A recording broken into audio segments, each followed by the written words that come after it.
Bonsoir, bienvenue au Talk Orange Le Figaro. Nous recevons ce soir Nicolas Dupont-Aignan. Nicolas Dupont-Aignan, bonsoir. Bonsoir. Vous êtes député de l'Essonne, fondateur de Debout de la République et vous venez de publier L'arnaque du siècle. Vous dénoncez l'euro, les banques et la mondialisation. Depuis que vous avez rompu avec l'UMP, vous ne trouvez pas de mots assez durs pour stigmatiser la politique de Nicolas Sarkozy, lequel était dans les Ardennes ce matin et a reparlé de la prime pour les salariés des sociétés qui touchent des dividendes.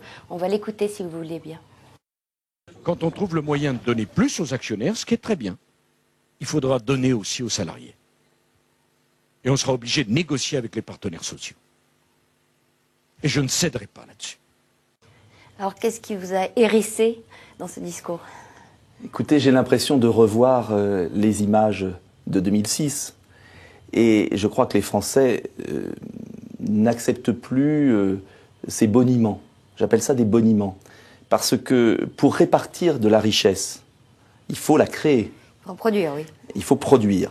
Et le problème aujourd'hui de la France, c'est un problème majeur, absolument dramatique de compétitivité, lié notamment, et c'est ce que j'explique dans mon livre, à l'euro trop cher que conforte Nicolas Sarkozy, au refus d'un minimum de protectionnisme qu'assume Nicolas Sarkozy, à des charges toujours trop lourdes qui ont été souvent multipliées par Nicolas Sarkozy. Donc le problème de fond, vous disiez tout à l'heure que j'étais anti-sarkozyste, non.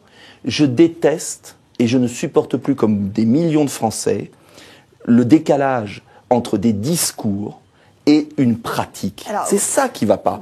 Et je crois que la politique mérite mieux, surtout quand ça vient du président de la République. Citez-moi une décision de Nicolas Sarkozy que vous approuvez. Oh, il y en a eu une que j'ai approuvée sur l'autonomie des universités. C'était une des toutes premières, je oui, crois que c'était en une bonne juillet décision. 2007. Et c'est une bonne décision. Et depuis, et c'est important. Non, mais pas plus rien.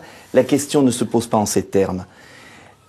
Donc, notre pays est en train de se vider de ses activités économiques. Industrie, agriculture. Si on continue comme ça, sans prendre les mesures qui s'imposent, on pourra faire des tonnes de promesses, de belles mises en scène avec des ouvriers derrière.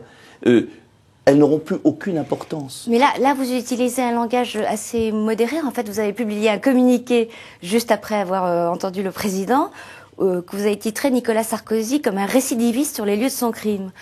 Quelques heures plus tard, Marine Le Pen a publié elle aussi un communiqué titré « Visite électoraliste de Sarkozy dans les Ardennes, retour sur le lieu du crime ». Ben oui. Et alors ça ne vous dérange pas d'utiliser exactement le même vocabulaire? Mais écoutez, moi je ne vais pas passer ma vie à me positionner en fonction de ce que dit Marine Le Pen. Je l'ai dit avant elle d'ailleurs. Oui, vous l'avez battu de quelques heures. Nous disons ce que ressentent des millions de Français qui n'en peuvent plus de cette vision de la politique électoraliste, clientéliste, communicative, absurde.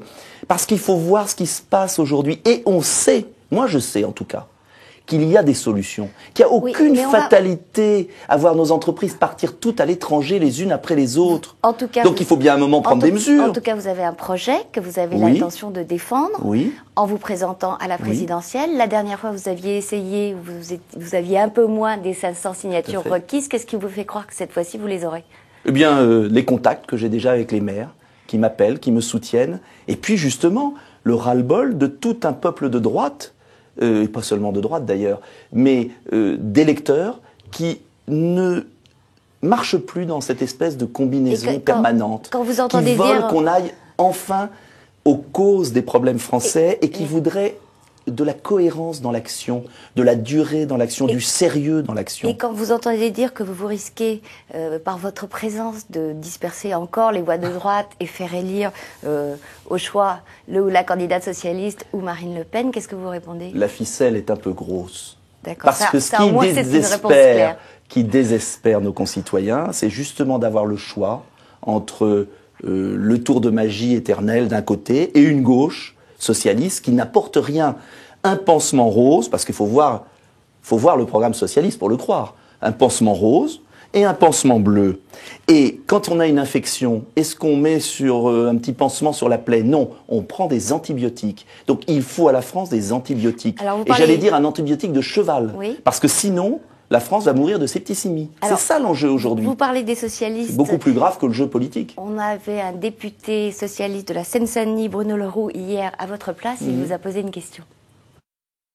J'ai entendu Nicolas Dupont-Aignan sur ces élections cantonales fustiger le système, fustiger le Front républicain, et en même temps dire que tout cela lui semblait ridicule. En même temps, j'ai vu ses propositions économiques reprises quelquefois par notamment le Front national. Et donc, je voudrais savoir le sentiment qu'il a dans ce moment-là, s'il estime être une première tête de pont dans ce qui pourrait être une nouvelle majorité à droite, ou s'il repousse aujourd'hui, malgré les formules maladroites qu'il a eues, s'il repousse toute idée d'accord avec l'extrême droite demain. Réponse oui, non. Je refuse cette culpabilisation de M. Leroux. Pourquoi j'ai refusé le Front républicain? Je vais vous répondre. Pourquoi j'ai refusé le Front républicain? Parce que c'est le front de deux partis qui n'avaient rien de républicain, puisqu'ils ont trahi la volonté des Français exprimée par référendum en 2005. M. Leroux est allé au Parlement bafouer le vote des Français au référendum, à l'instigation de M. Sarkozy, tous les deux ensemble. Alors, appeler républicains des gens qui ont bafoué le suffrage universel en 2007 avec le traité de Lisbonne, ça me fait doucement rigoler. Deuxièmement, est-ce que on va pouvoir, dans la vie politique française, proposer une voie sans obligatoirement être obligé de se comparer à Marine Le Pen? Parce que sinon, ça voudrait dire quoi? Ça voudrait dire qu'on peut fermer la boutique et que Marine Le Pen est la seule alternative politique en France. Moi, je dis qu'il y a plusieurs alternatives politiques, nationales, républicaines, sociales. La mienne est gaulliste, je la défendrai jusqu'au bout. À la question précise, perspective d'alliance possible ou pas, qu'est-ce que vous répondez? Je réponds rien pour l'instant, puisqu'on n'est pas dans ce cas de figure. Je mène un combat politique pour offrir le choix. Ça veut dire que vous ne l'écartez pas définitivement. Je veux offrir justement aux Français un moyen de sortir de ce piège horrible, avec d'un côté l'UMPS et de l'autre le Front National. Je crois qu'on peut mener une politique différente. Et le choix aujourd'hui, il est d'un côté ceux qui ont soutenu ce système à bout de souffle, PS-UMP, qui ont signé tous les traités sur l'euro, sur Schengen, qui est en train de s'effondrer devant nos yeux, et ceux qui refusent cette mondialisation inhumaine. Dans ceux qui refusent cette mondialisation inhumaine, il y a plusieurs catégories. Il y a le Front National, il y a les gaullistes sociaux comme moi, il y a des gens à gauche, il y a Philippe de Villiers, etc. Il y a Dominique de Villepin d'une certaine façon. Oh non, il ne la refuse pas, il a signé tous les traités et il les assume. Si vous avez lu son projet, en fait, il veut une remise à plat de l'Europe qui consiste à revenir au couple franco-allemand. Donc en fait, il y a plus de points. Sur l'euro, je pense qu'il n'est pas pour la... Il y a aussi Jean-Luc Mélenchon. Mais le vrai choix, vous le voyez? Non, mais ça fait pas un embouteillage justement de candidatures souverainistes et antimondialistes? Pas du tout.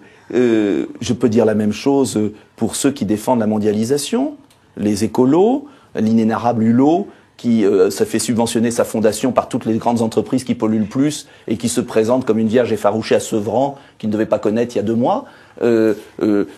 Les socialistes, l'UMP, ils défendent tous le même cadre, les centristes, ils défendent tous le même cadre. Vous ne leur posez pas la question quand ils sont ici, de savoir s'il y a embouteillage. Des différences entre leurs projets, bien sûr que si. Il n'y a aucune différence entre leurs projets. Ils ont le même cadre. Ce n'est pas leur opinion. Et le pansement est couleur différente. Moi, je propose un traitement antibiotique. Sur ce que vous proposez, pour sortir la France de la difficulté. Qui intéresse, mais qui intrigue aussi nos internautes, ça a suscité des questions. L'un d'eux vous demande, dans l'hypothèse où la France sorte de l'Europe, que proposez-vous aux Français pour les protéger de l'euro, de la méfiance des investisseurs à l'égard de notre pays et d'une dégradation de notre AAA par les agences de notation? Ça, c'est concret, c'est sur le fond. La dégradation, elle viendra si on reste dans l'euro. Parce que l'euro asphyxie notre puissance économique et nous déclinons toujours un peu plus.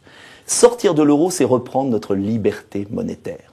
C'est l'abolition de la loi de 73, l'article du traité de Maastricht qui interdit la création monétaire publique. Comment croyez-vous que le général de Gaulle a financé les grands programmes sur lesquels nous vivons aujourd'hui? Il ne payait pas d'intérêt aux banques. Ce que j'explique dans mon livre, c'est qu'en reprenant notre liberté monétaire, nous allons faire ce que font les États-Unis, l'Angleterre. Nous allons pouvoir financer sans passer obligatoirement par des marchés privés et par les banques, sans payer des taux d'intérêt exorbitants. Nous allons reprendre notre liberté monétaire. Sauf que l'Angleterre a refusé dès le départ. En revanche, cela obligera aussi à de la rigueur. La sortie de l'euro, pour moi, c'est pas un sésame, c'est reprendre notre liberté pour relocaliser les activités. C'est ça l'enjeu. Et rétablir la croissance. Et c'est rétablir la croissance qui permettra de résoudre les problèmes de déficit.